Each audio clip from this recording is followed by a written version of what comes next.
welcome to this special edition of Community Update. I am Promise Okoye, and with me, Nicole Johnson. Jadip Tully.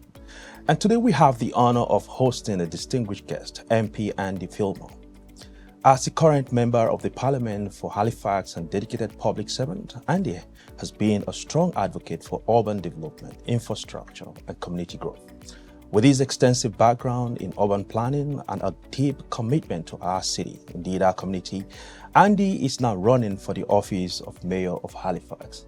What an opportunity. Great opportunity. And in today's interview, we will also look at his vision for the future of Halifax, exploring his plans to address key issues such as housing affordability, economic development, and inclusivity.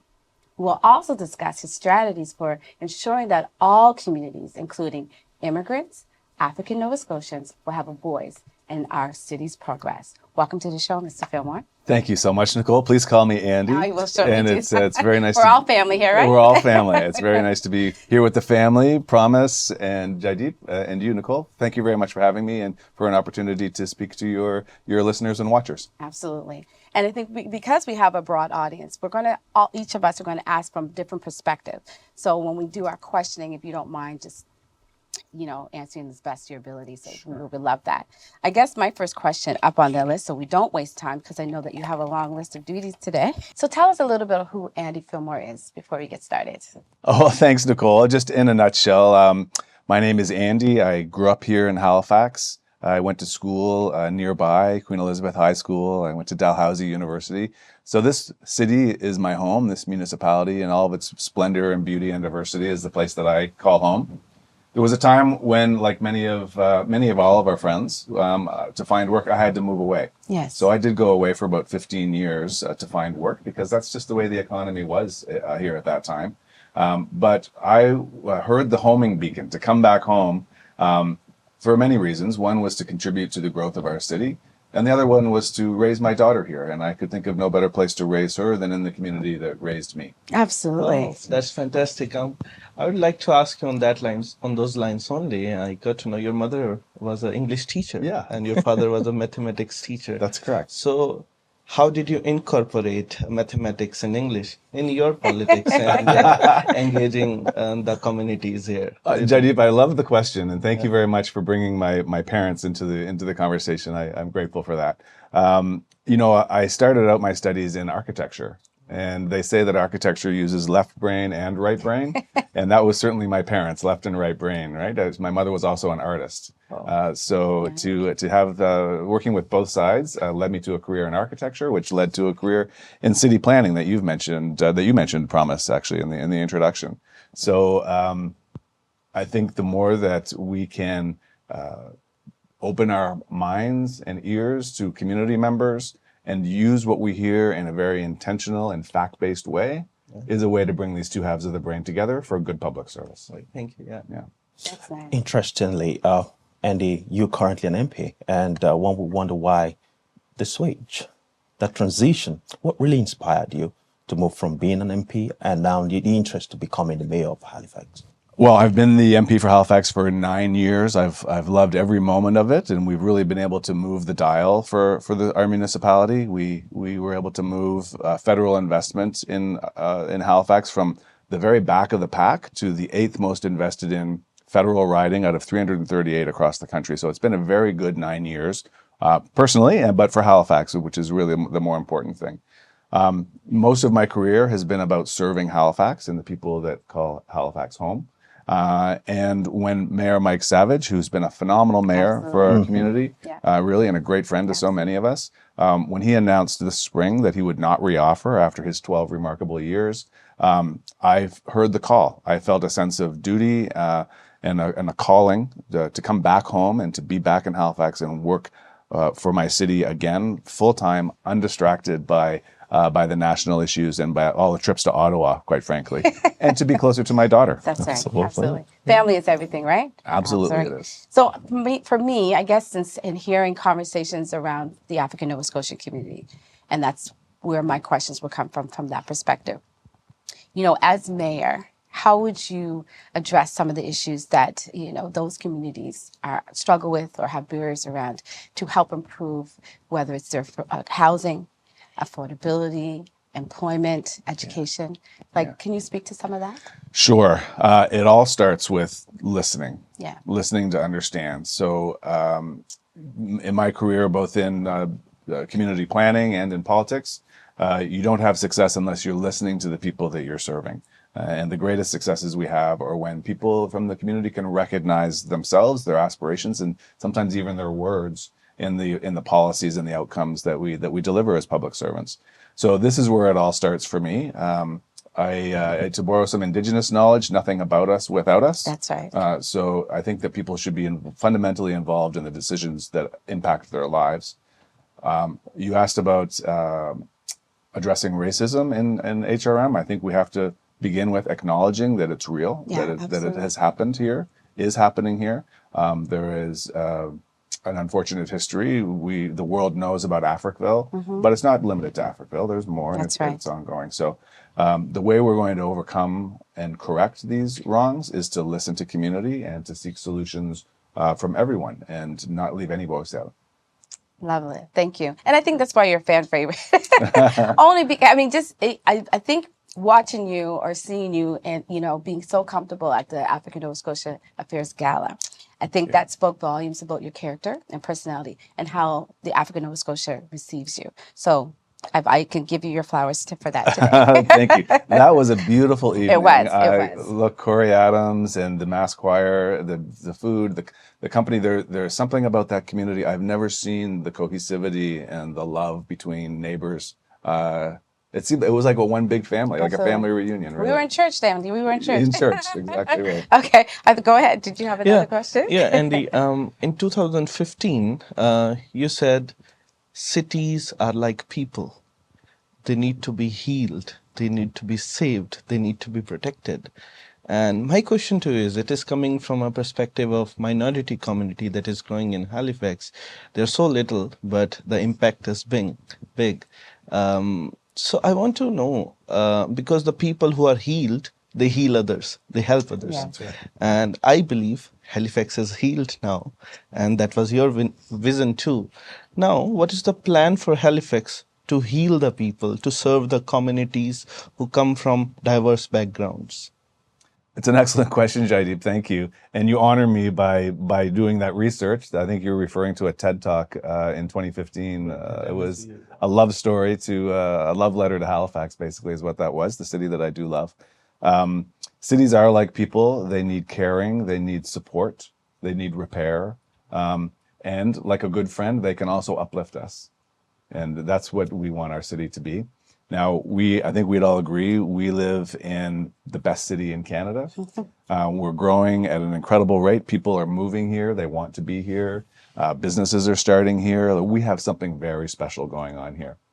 But at the same time, we have to acknowledge that this growth and success has come with some challenges as well. Primary among them are housing and making sure that people are supported and well cared for and well housed. But also making sure that people are supported in all their needs, whether that's healthcare or family supports or even good transit, making sure that people can be connected neighborhood to neighborhood and community to community. So the challenge for the next mayor and council is going to be making sure that this growth and success works for us, works for everyone, and not against us. So in a way that benefits everyone.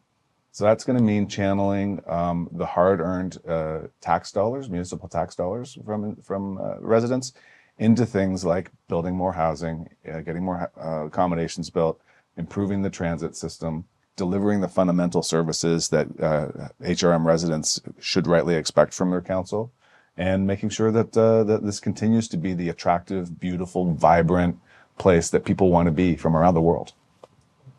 Thank you. Yeah, just talking about how people have decided that Halifax will be their go-to place.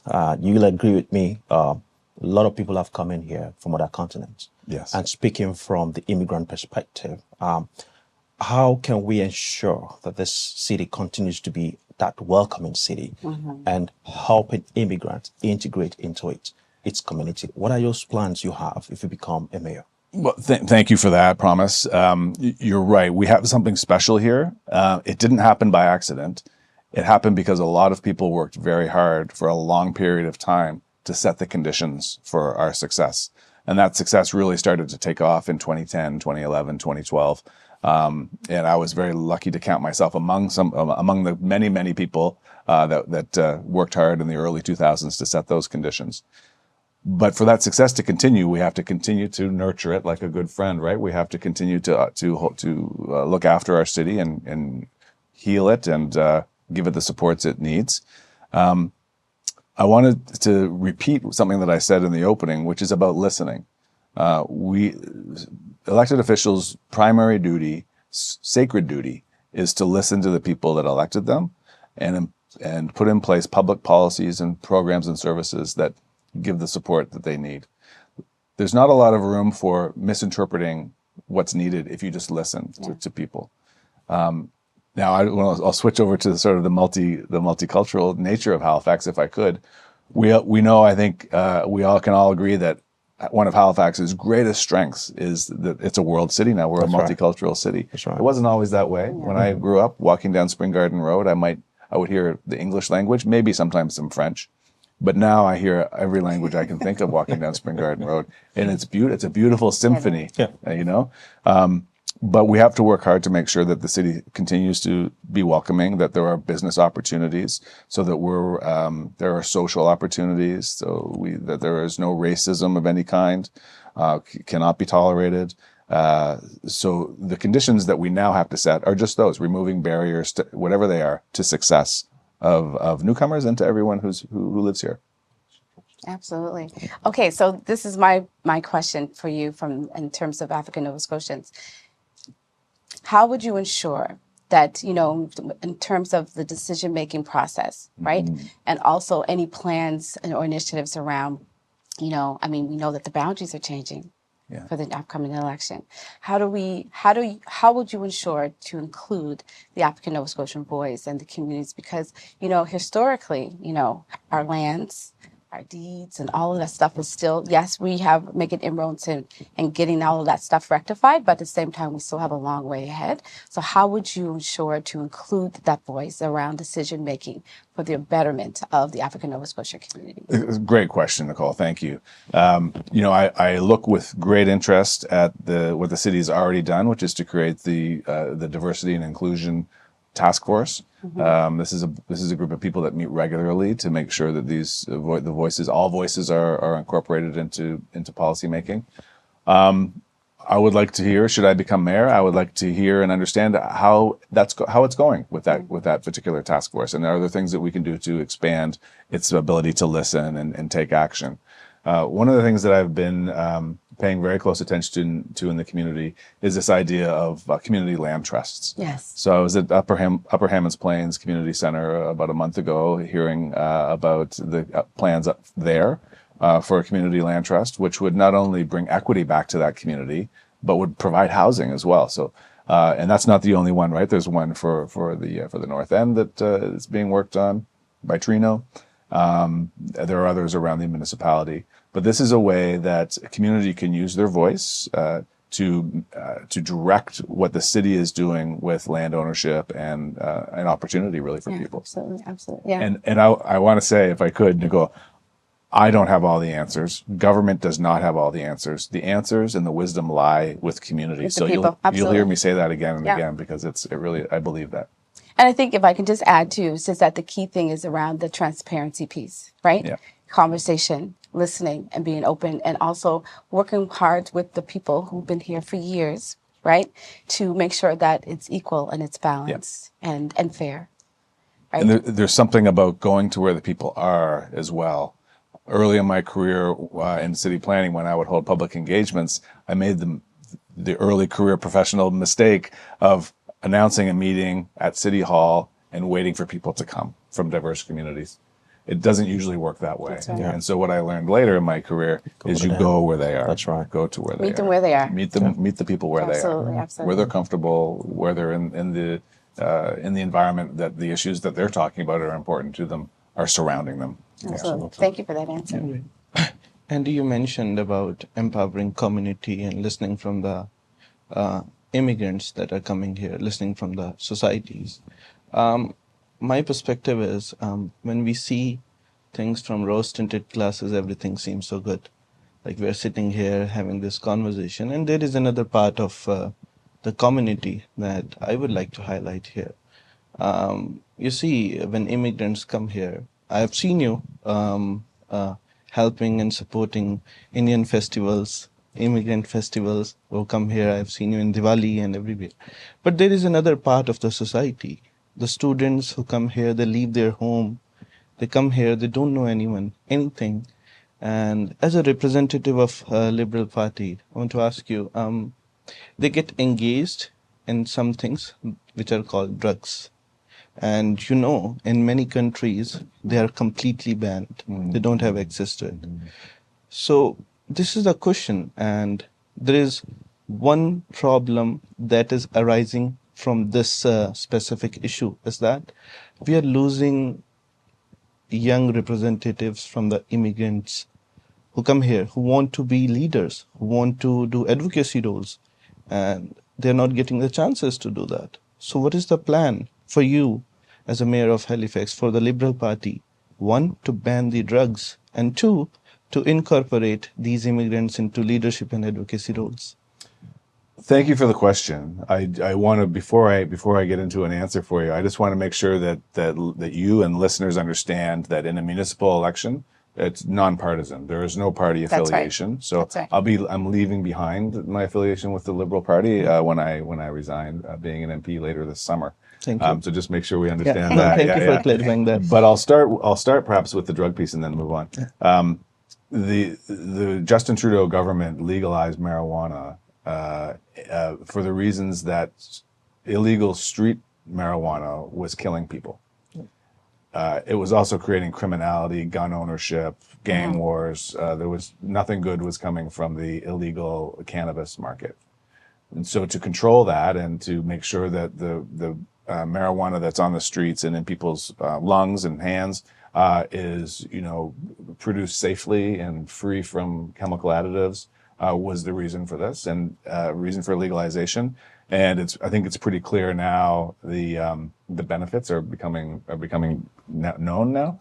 And I know that it's not good for everybody. There are some negatives as well, but on balance, the jury seems to have decided that it's a good thing. But how do we keep people? Your question is about newcomers, right? To Halifax, making sure that they have access to the promise of this place, the promise that they came here to realize, and that is really about. I visited the Gurdwara many times, but most recently just a week or two ago, and the way that the Gurdwara supports international students, they have a place where the food is familiar, where the language is familiar, where an auntie or an uncle is going to help them to feel at home. The more that the municipality, the city government, can enable community supports, like in this one example, the Gurdwara, but there are many, many other examples, to be part of that support network, then that's what the city should be doing. Absolutely. If you or the community have other ideas about what a municipal role might be in making sure that newcomers that are youth are occupied and kept busy in a productive and healthy way, then I would love to hear about that. Yeah, absolutely. Yeah, part of my question was, you answered it wonderfully. Community itself is helping each other. Part of the question is, when youngsters come here, they do have a vision.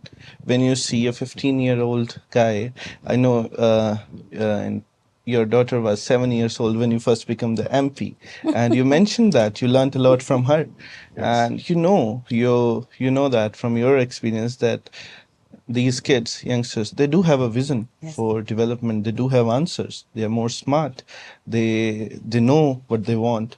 And why don't we create a platform for them where they can talk, express themselves, and government can listen to their views and make a list of it and think of implementing. Taking the action is a longer process. This thinking would be the first step about the views. That's my solution, if you may say so. Thank you. Jaideep, if I could just respond to this. So over my 9 years as MP, at various times, I've convened a youth council And the youth councils include university and high school students that advise me on policy that's relevant to youth. I know that the Prime Minister has done the same thing as well. I'm happy to say that because of that kind of outreach to the youth community, my campaign for mayor, as my past campaigns for MP, is drawing a lot of interest from youth. So a good portion of our volunteers on this mayoral campaign are young people, are students, high school and university, and they're going to help me build the platform that I'll be releasing in the next month or so about how it will impact youth.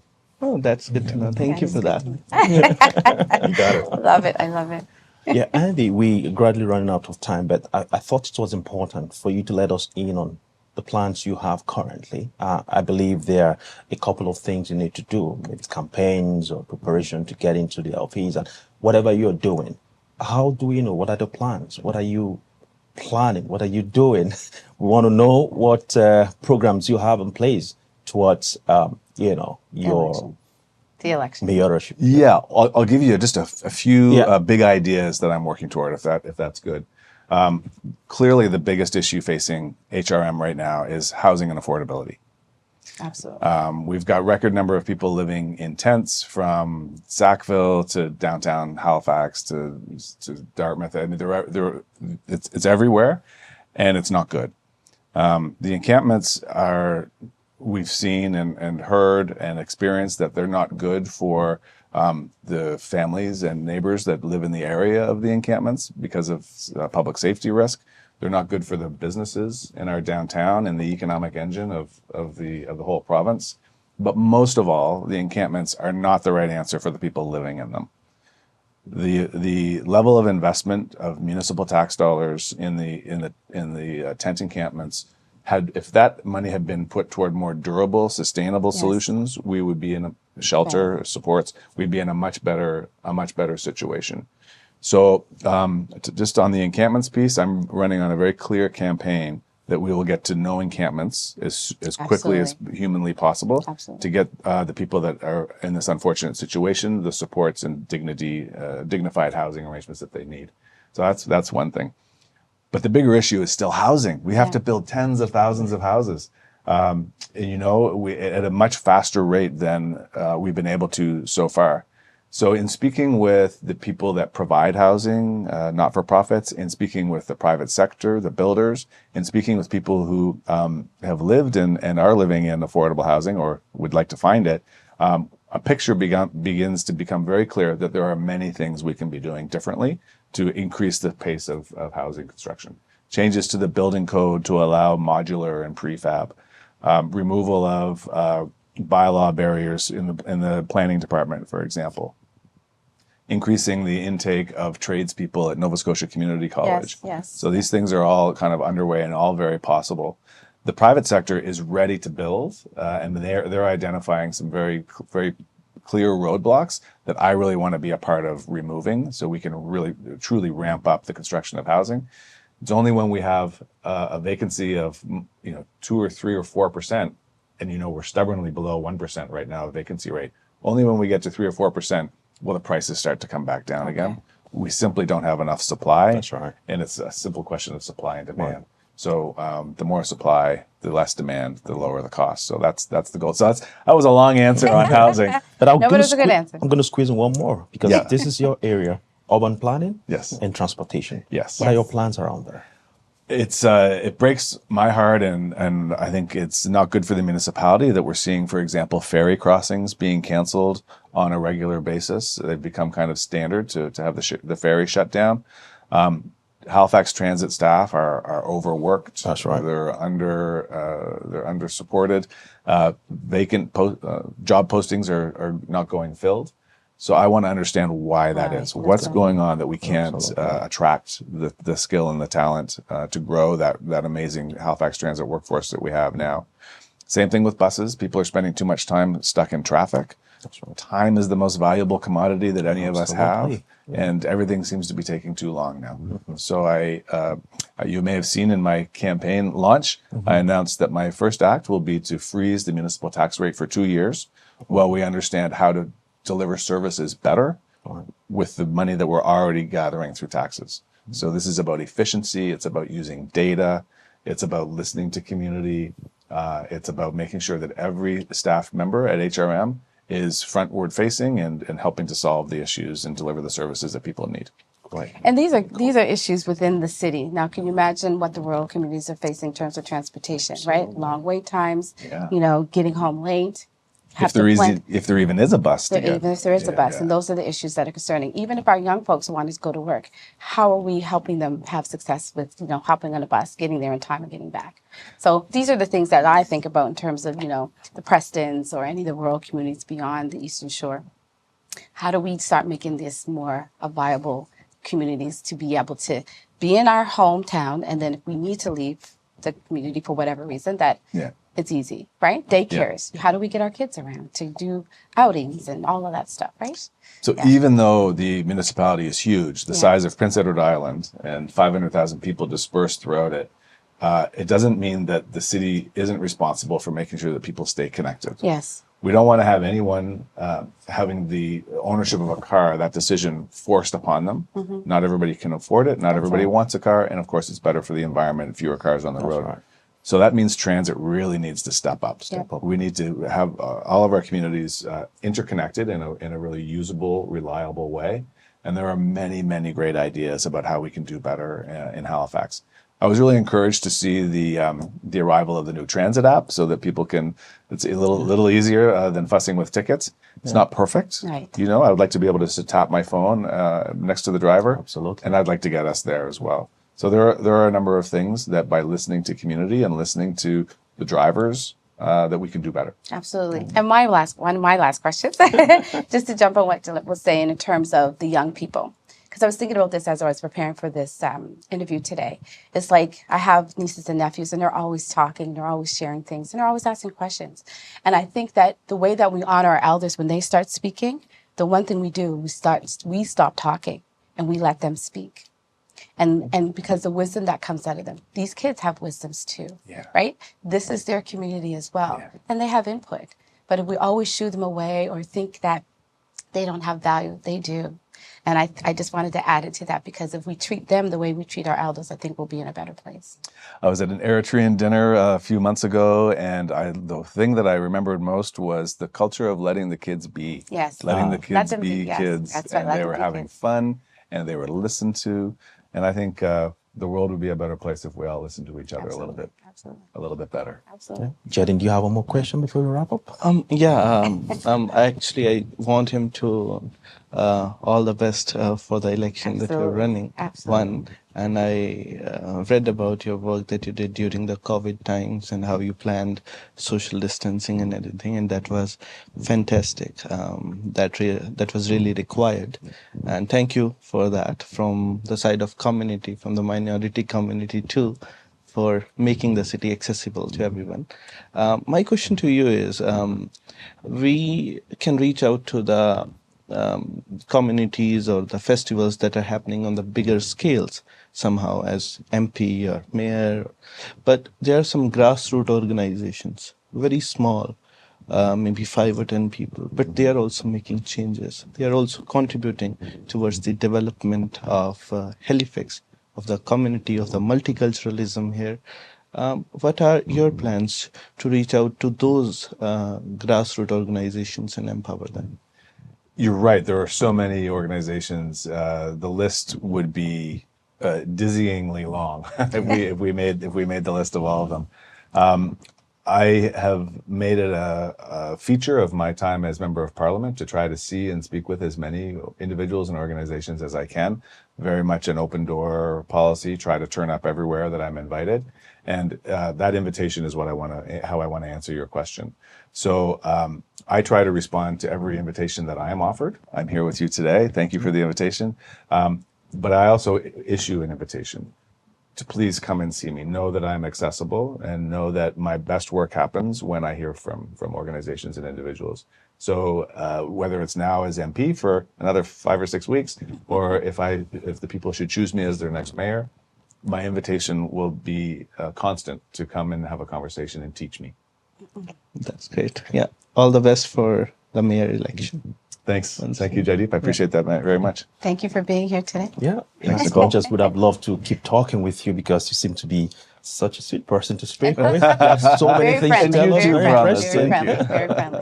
It's been an absolute pleasure having you here. And on behalf of our director, our producer, my co-host, indeed our viewers, I want to thank you for coming to the show.